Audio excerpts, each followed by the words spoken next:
So Peter Quill's dumpster smuggler, blah blah blah.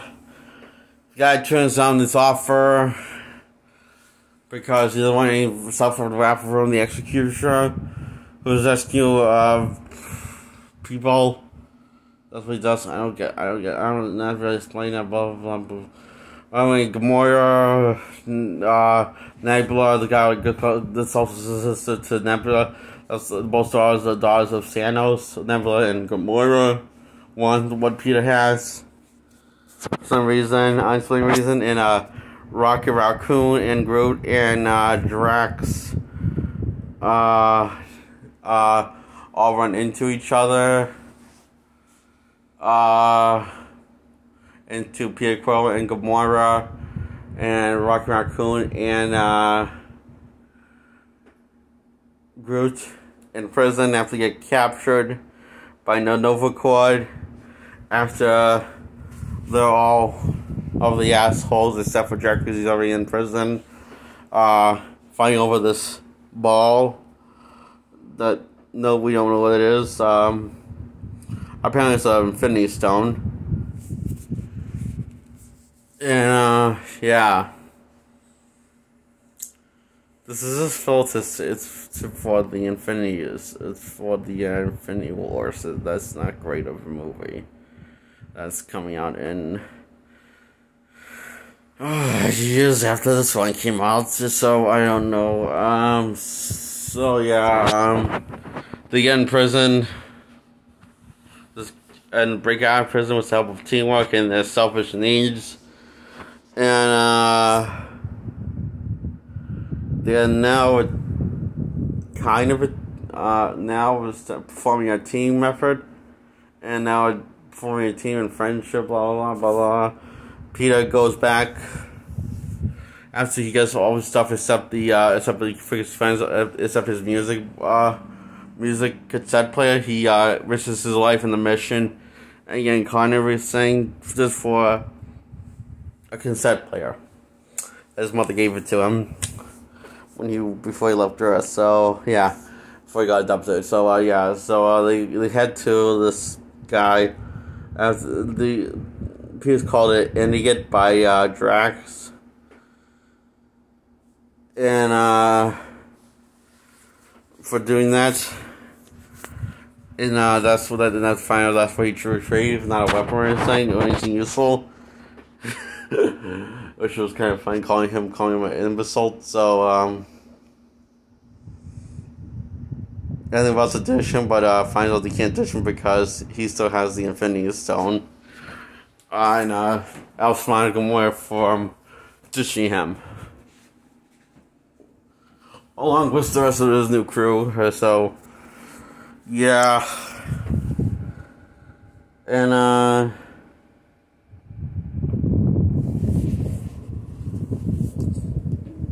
so yeah, go to this guy called the Collector, tries selling it, then his assistant commits suicide. Because she don't want to get slain anymore, but she'd rather be dead for some reason. And blows the place up while doing so, committing suicide. Yeah,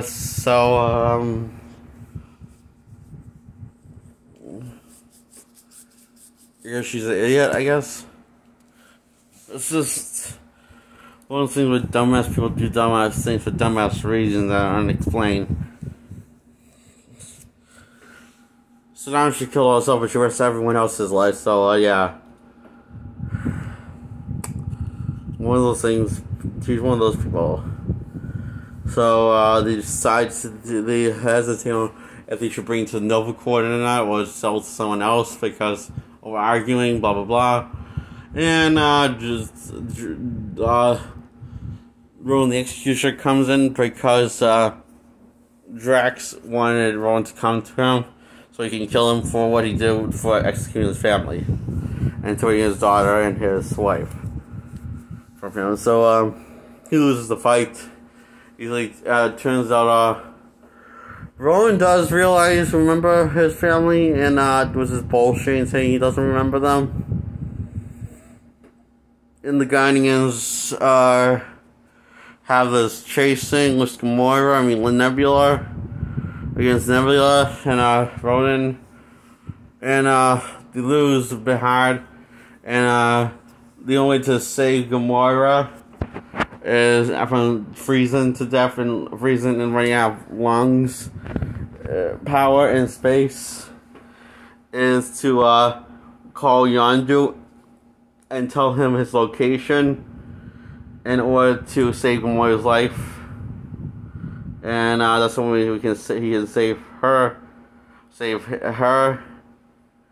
and save him, while also losing the Infinity Stone in the progress. So the team was on to and come with a plan, and all the guys team together with the Yondu's crew, and which also Peter's whole crew is.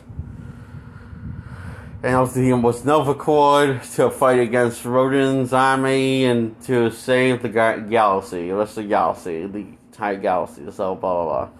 And therefore in doing so they become the Guardians of the Galaxy. And after Ronan wipes kills everyone, and it's only the Guardians left after Groot makes a heroic sacrifice. Save the rest of his friends, and his final words says, "We are Groot." In other words, in his way of saying, "We are family," and so, or we are friends, because he's like limited to to two sentences. I am Groot. She's limited to two sentences. I and also Groot. But he finally says something. He says a different word. Says, "We are Groot."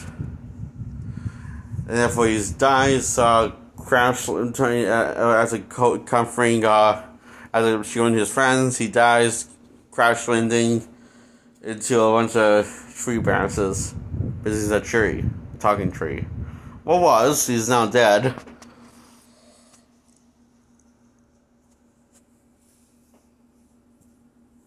So, yeah. So, Groot is dead. Rocket is pissed. Tries to get revenge Groot, and he loses pathetically. And Ryan's Galaxy just starts losing pathetically. And the Ronan Executioner gives them their name, Guardians of the Galaxy. When after he humiliates them and about to kill them. Next thing you know, for some reason, Peter Quill, also known as his vigilante name as Star Lord, starts saying Uchao to distract Ronan the Executioner and challenges him to a dance-off. And Ron's just confused and asks, "What are you doing?" Dance off. I'm dancing. I'm doing a dance off against you and me.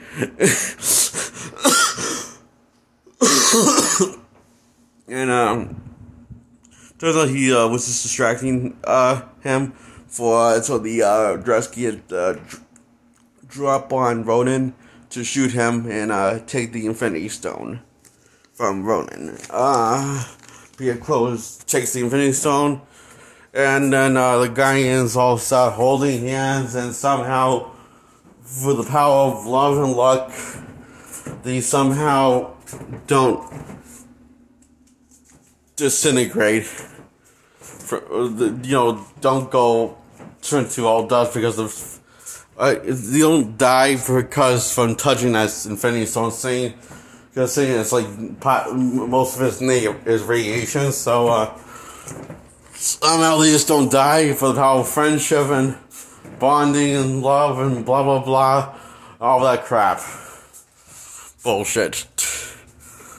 And they blast Ronan with the Executioner, with the power of Infinity Stone, and Peter Quill says, "We're the Guardians of the Galaxy, bitch."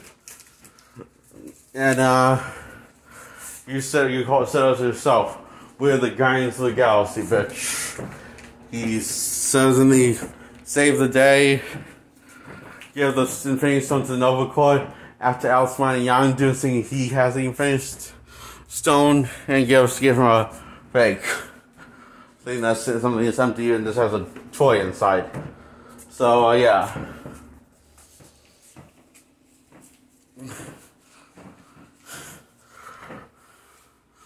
They now have clean records. The records has been clean. They're no longer fugitives unless they do something illegal. And I guess a lot now. People said he'll keep an eye on them. It says he'll keep an eye on them, make sure they don't get in too much trouble. And this one he opened, and then that's when P.S. Finally has the courage to open up his last present he got from his mom on his last birthday. He saw her before he left Earth, and it's the tape that has the song "Ooh Child Things Are Going to Get Easier," and that was the same song that he was singing to distract Ronan, and the same thing that so the I'm tired. Okay, so this is the same song. It's the same song that he used to distract Ronan. It's said he plays that he opens for his mom. So, which is also the probably his plan to distract Ronan so he can defeat Ronan with his team that same day. So coincidentally, this is the song he was singing to distract Ronan is the same song he is the same present he opened that has that set on it, and that is well, that's going to be playing that's playing in the background while everything seems all happy and now, and the guy is off, and after Peter Quill has to accept that he already has now a new family, he has the Guardians as his family. And after finding a new family and all that stuff, she's playing cassette that for his mother that the family he lost many years ago. And so yes, and he asks the Guardians, "What do you want to do? Something good or something bad, or a bit of both?" And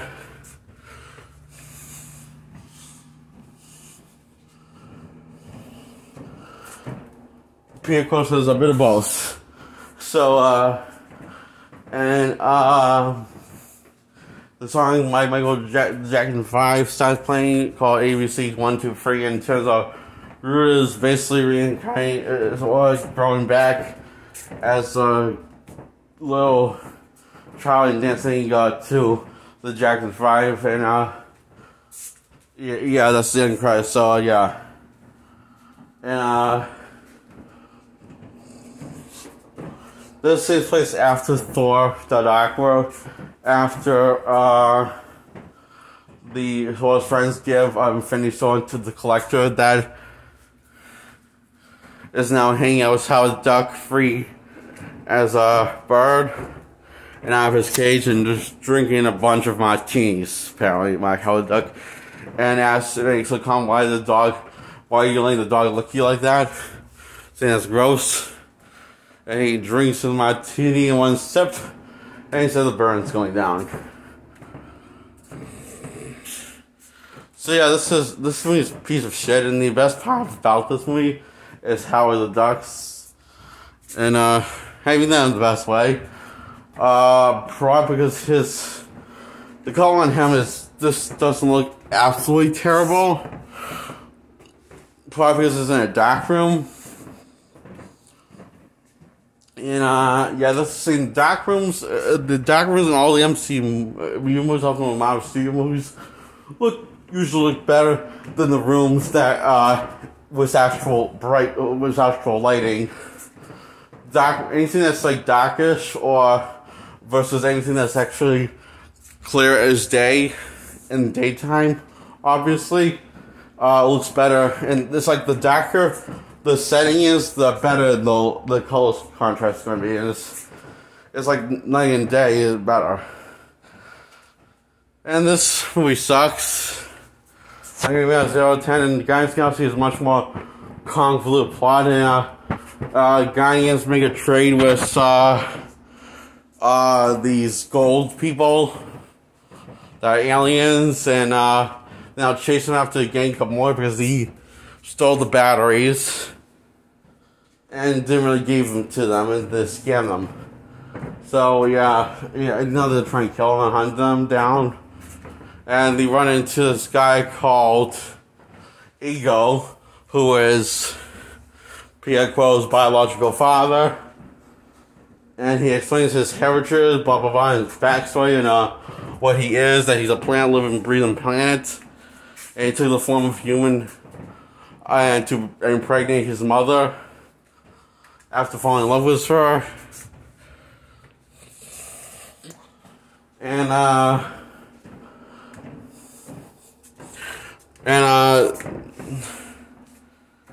this girl called Mantis wants to tell Drax that Ego's evil, and tells him about his diabolical plan to destroy all life, and how he's going to do it, and use Peter, by using Peter, by manipulating him, as things go all well in D&D.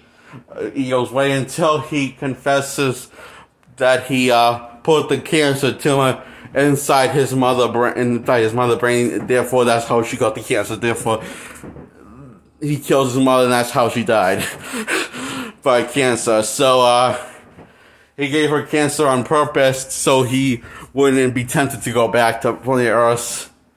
So that's why it broke his heart that he had to do that. And Peter's pissed. Just starts shooting at him, the bastard. So, he plugs him into.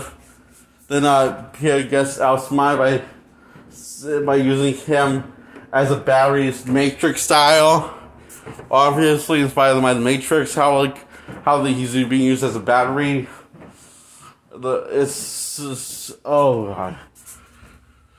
And so the guy is, at this point everything's going to shit. The guy is save Peter from destroying the galaxy, the universe and stuff, blah blah blah. Now they want to run. Now they make a bomb to blow up Ego and replanting his brain and then detonate it. That's all they had to do. But Groot plants the bomb in Ego's brain, but it's not deafening for some reason, because something's wrong with the bomb.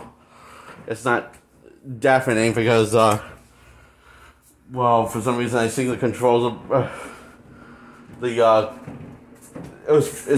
something's wrong, and Groot fixes it, and then this one's ready to deafening. He loses control, and while Peter is going at it head to head. And after his friend's about to be murdered, he listens to his heart and uses his godlike powers, inspired by his real father, Yondu, who is his adopted father, but he was more of a father than Ego was, because he was actually there for him and tried to raise him and love him. So yes, that's why he tells. So he tells Peter to give him to inspire Peter. He says, "How I control the arrow? I don't use my head, dude. I use my heart." And that is when that's when he starts saying, all these happy feelings and happy thoughts, and Peter Pan, how he learns how he's able to fly. And Peter Pan starts. Peter, who wins against the Undoing, is the one that finds the detonator and blows up his brain.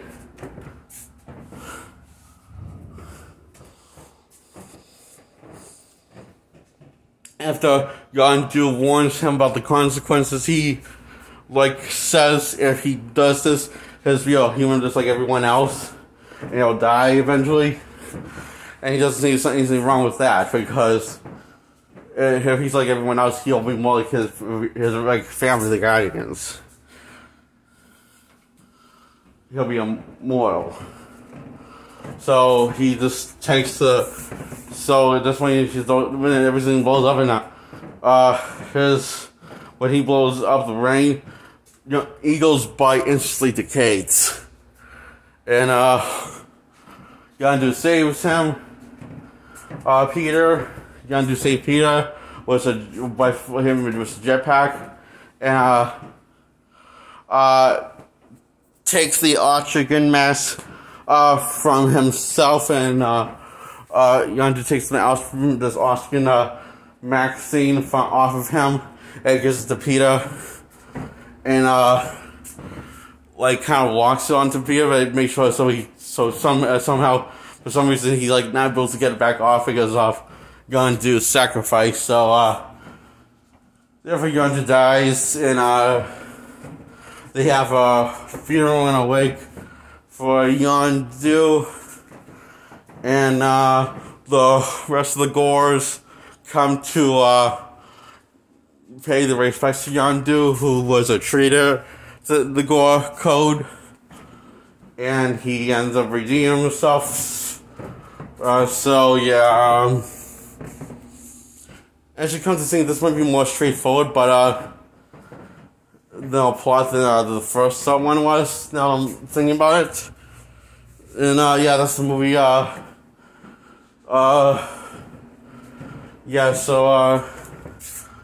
The old Guardians of the Galaxy make a cameo all together after Yondu's death as Roman sacrifice. The old Guardians of the Galaxy from the comics, the original ones. Most of the original ones, except for Yondu because he's dead. The Guardians of the Galaxy from comics says, "Let's go steal some." He says, "Let's go steal some junk." So get some ass, I guess this place, and it's led by Sylvester Stallone. The team is.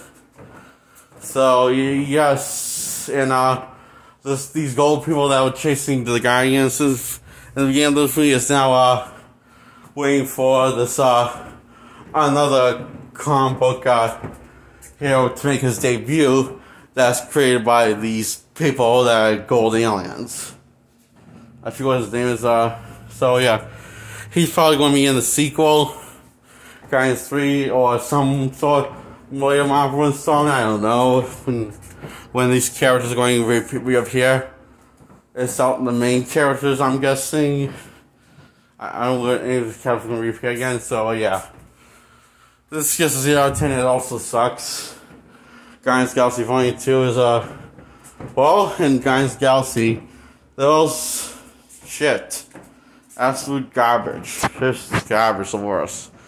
Most you don't get a 0 out of 10 or so, blah blah blah. I hate these films. I just hate them mostly because I can't stand the color temperature. It's just boring to watch looking at these movies. This is absolutely boring. No fun to be had because of the color. And then for a guilty pleasure or so badly good because of the colors. And I just hate them for movies just because of the color. I will like these movies if they had proper color on screen, temperature, and every shot of the frame, with every color of the screen. But they don't. The colors is a mess. They smush it all together in the worst way possible. Therefore, we see the worst versions of these movies. So yeah, fuck these movies.